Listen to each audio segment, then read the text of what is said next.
Salut, salut. Bon retour. Euh, donc, là, on est à la dernière leçon. En fait, c'est pas la dernière leçon, mais c'est la dernière leçon de coding. En fait, pour cette classe de Python intermédiaire. Pendant cette dernière leçon, c'est en fait un projet Capstone. À ce niveau, vous avez déjà eu à lire les requis pour le projet. Et donc, pour vous aider, je vais vous montrer un peu un exemple. C'est une solution qui a déjà été conçue pour répondre aux requis du client qui est en fait Fruit Unlimited. OK. Donc, ce que vous voyez sur l'écran, c'est une solution qui a été créée. Je dis bien une solution parce que bon, ça peut se faire de plusieurs façons tant que ça remplit les requis du client. Et donc là, je suis dans mon projet Capstone et j'ai deux fichiers. En fait, j'ai un fichier main. Et dans le fichier main, j'ai des fonctions qui ont été créées, 6 fonctions.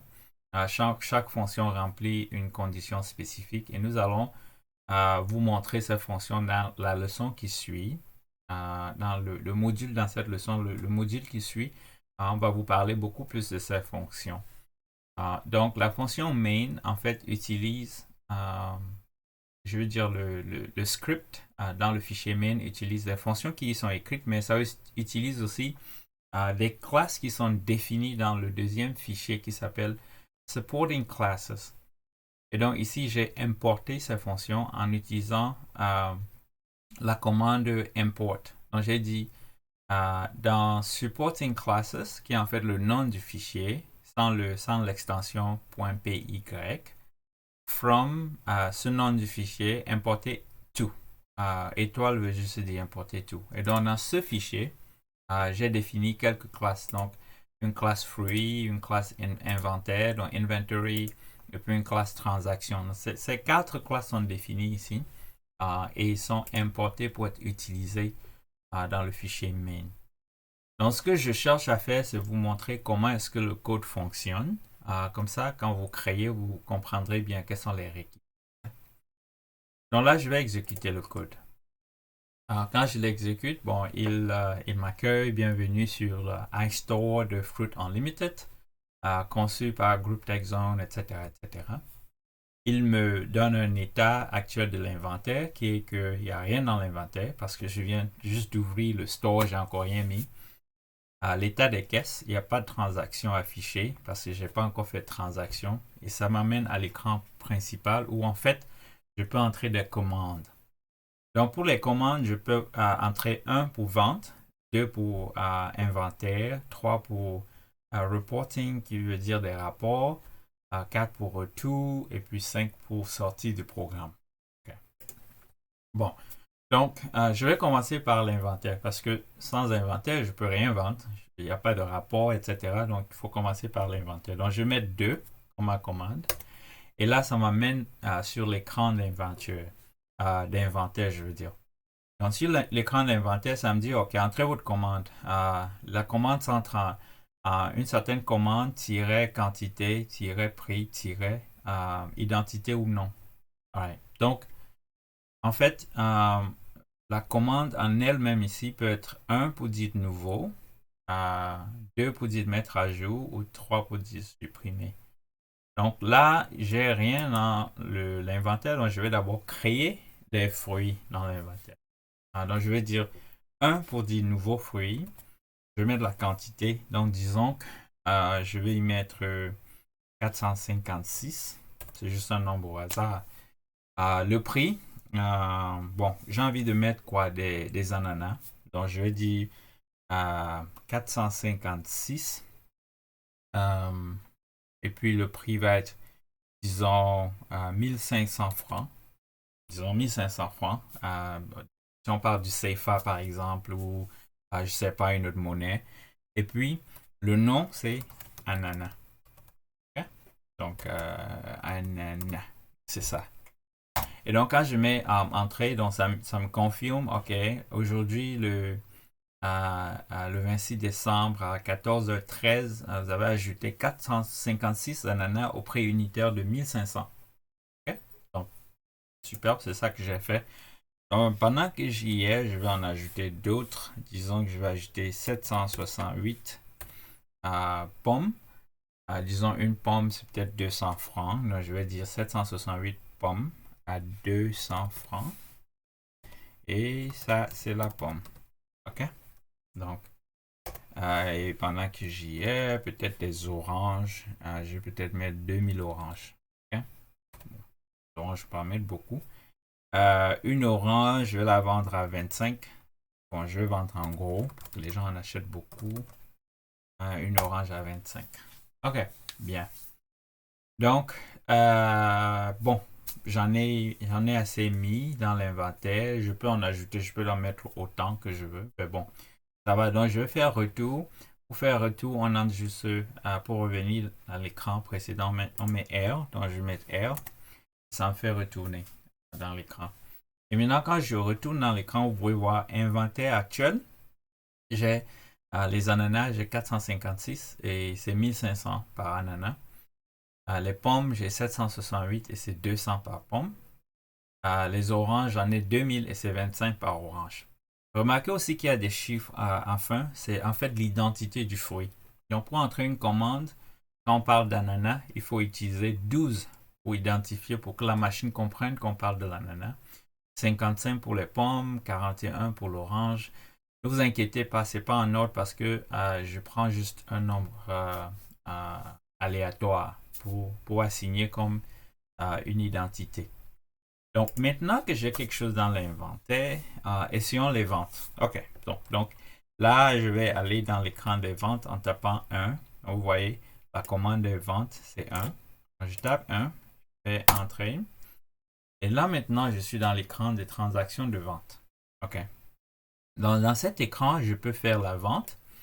Donc, en tapant 1, je peux vendre.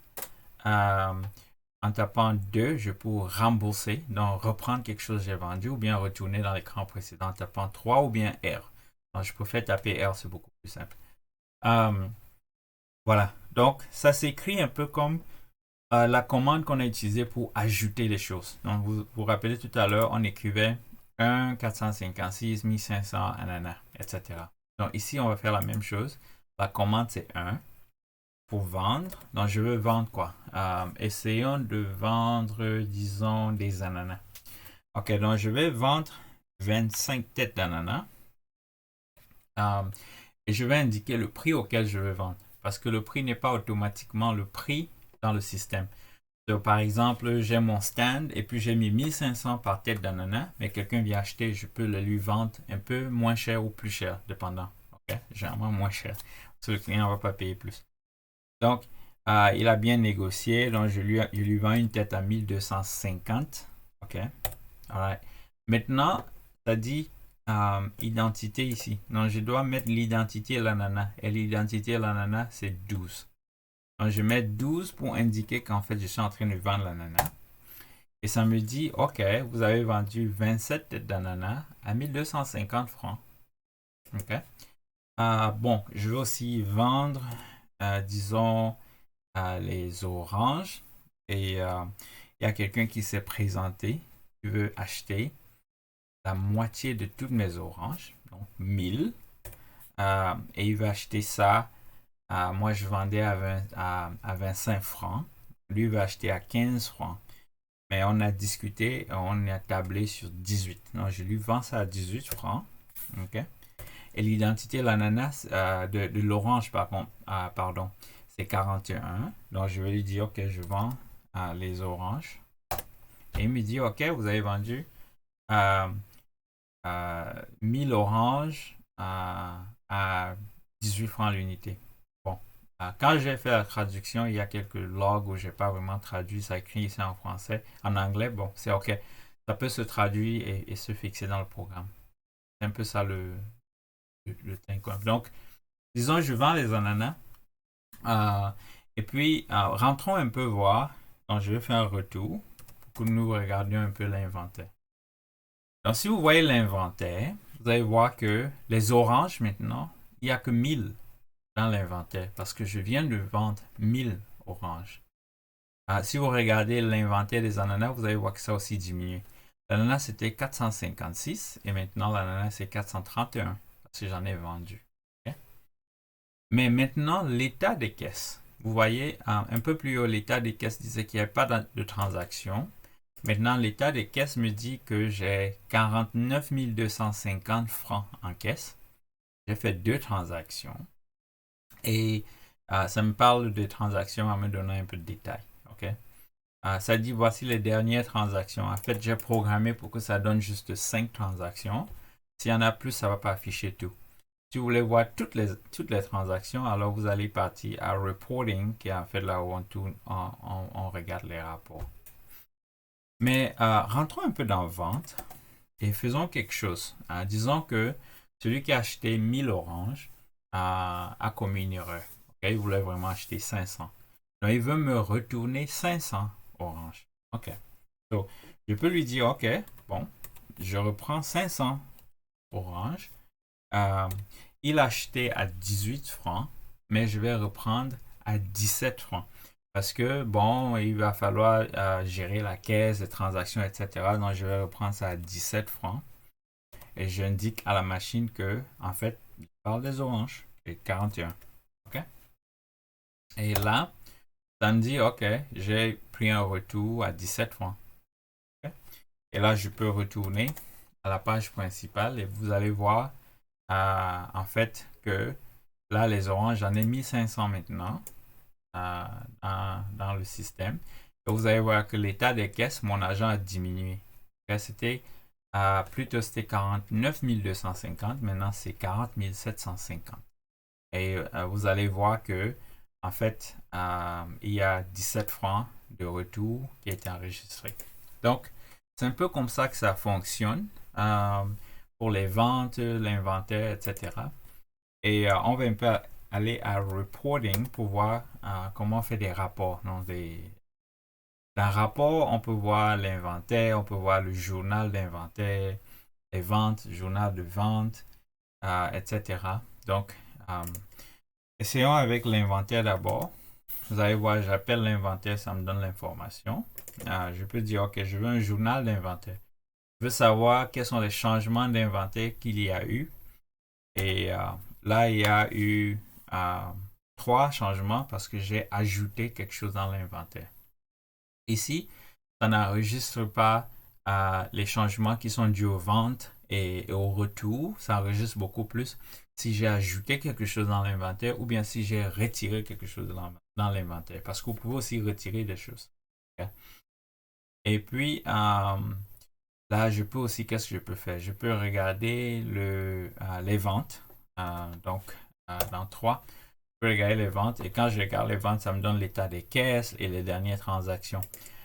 Comme j'ai dit plus tôt, les dernières transactions, ça me met juste 5 maximum.